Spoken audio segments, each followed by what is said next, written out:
So first off, we'll talk about what parts of the brain are involved when one is scared.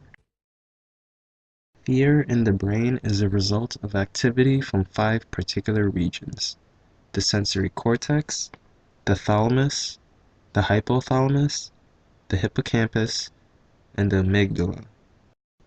The sensory cortex, or the somatosensory cortex, or postcentral gyrus, is the main area that senses touch. Thalamus relays sensory and motor signals, as well as regulates sleep and alertness. The hypothalamus links the nervous system to the endocrine system, working to control the release of certain hormones as well as regulate metabolic activity. The hippocampus is primarily associated with memory and spatial navigation. The amygdala works to process memory and emotional reactions. There are 2 types of fear in the brain.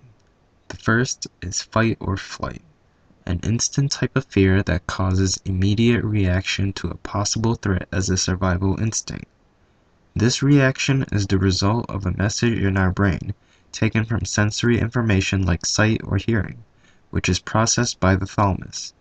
When this information is determined to be threatening, it is immediately sent to amygdala in the temporal lobe, which is linked to parts of the brain that controls senses, emotions, and our muscles. The amygdala will tell our body to react instantly to the threat, making us become immediately scared. Here we will have Thomas scaring Terrance in order to demonstrate the flight part of fight or flight.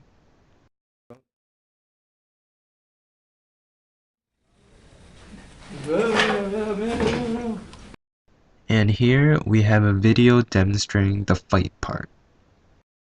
Tyrone? Are you going trick-or-treating? No, probably.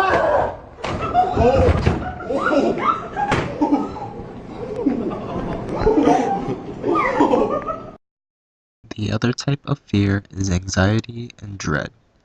Anxious and dreadful fear is a longer process. It is not instinctual. It happens when our thalamus receives sensory information and is then processed by the sensory cortex as normal.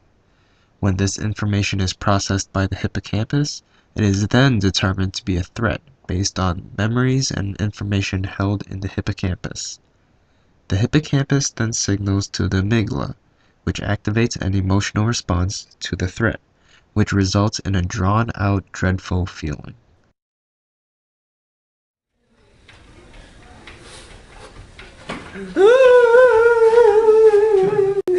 The amygdala is a very important piece to the pathway that causes fear.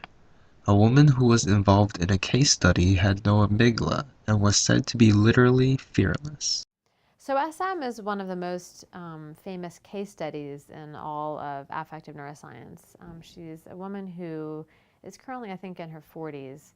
And as far as we can tell, the destruction of her amygdala has left her essentially fearless to at least external stimuli. And to test whether SM is in fact fearless, the researchers who worked with her took her to a couple of the most frightening places that they could think of in the local area. So one was an exotic pet store, and they offered her exotic snakes to hold in the store, even though she says she's afraid of snakes. Many people would hesitate to hold a snake right up to their face and touch its tongue and inspect its face really closely, but SM had no problem doing that.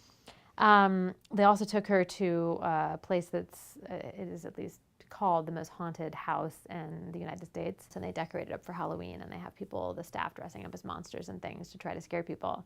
And the researchers in SM went through with just a regular group.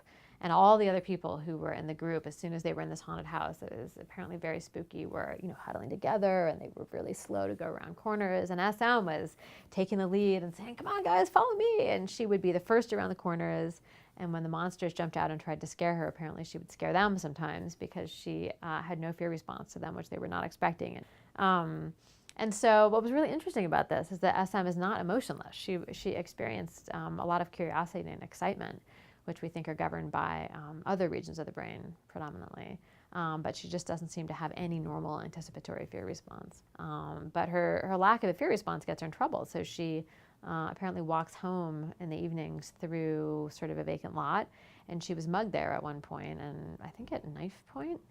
And most people, when something scary like that happens to you and you are at risk of getting hurt, you have a normal fear response when you're approaching that same place that would send you avoiding it. I mean, that's what the fear response is all about, avoid things that might hurt you.